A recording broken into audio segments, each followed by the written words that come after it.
ব্রাজিলের ফুটবলকে আবারও সুপারস্টার তৈরির পথে। কেন বললাম এমন কথা?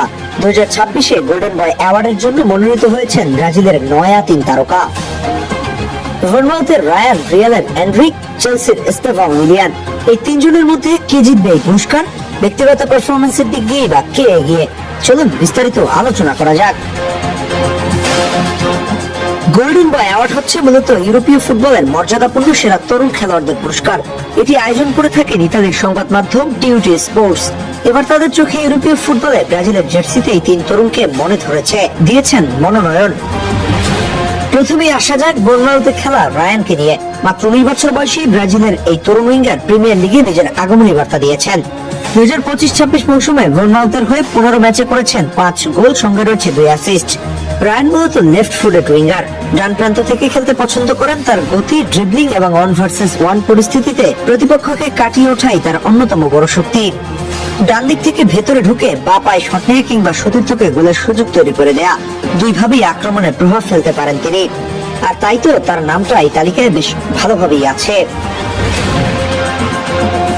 এবার আসা যাক রিয়াল মাদ্রিদে খেলা এনরিককে নিয়ে। ব্রাজিলের এই তরুণ ফরওয়ার্ডকে শুরু থেকেই ভবিষ্যতের বড় তারকা হিসেবে দেখা হচ্ছে। 2025-26 মৌসুমে রিয়াল মাদ্রিদের সুযোগ সীমিত থাকলেও জানুয়ারিতে লিওতে লড়ে গিয়ে নিজের সামর্থ্যের প্রমাণ দেন এনরিক। লিগ 1-এ 11 ম্যাচে 5 গোল ও 7 অ্যাসিস্ট করেছেন, অর্থাৎ মাত্র 1222 মিনিটে সরাসরি 12 গোল অবদান রেখেছেন।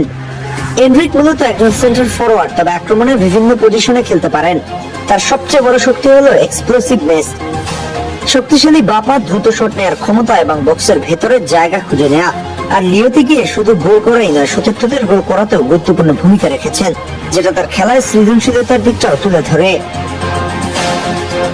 সবশেষে চেলসিতে খেলা স্টেফান উইলিয়ানকে নিয়ে ব্রাজিলের এই তরুণ উইঙ্গারকে ঘিরে প্রত্যাশা অনেক আগ থেকেই। আর চেলসিতে যোগ দেওয়ার পরও তার প্রতিভার ঝলক দেখা গেছে। 2025-26 মৌসুমে চেলসির হয়ে 22 ম্যাচে 2 গোল ও 2 অ্যাসিস্ট করেছিলেন তিনি। বিশেষ করে চ্যাম্পিয়ন্স লিগে মাত্র 18 বছর বয়সে প্রথম 3টি স্টার্টেই গোল করে হালান্ড ও এমবাপ্পের মতো তারকাদের পাশে নাম লিখিয়েছেন। তবে 2026-27 মৌসুমের আগে স্টেফানের জন্য বড় চ্যালেঞ্জ ছিল ইনজুরি কাটিয়ে ফিরে আসা। এপ্রিলে হ্যামস্ট্রিং ইনজুরির কারণে তার 2026 বিশ্বকাপে অংশ নেওয়া হয়নি। এই যখন অবস্থা, তখন কি হবে?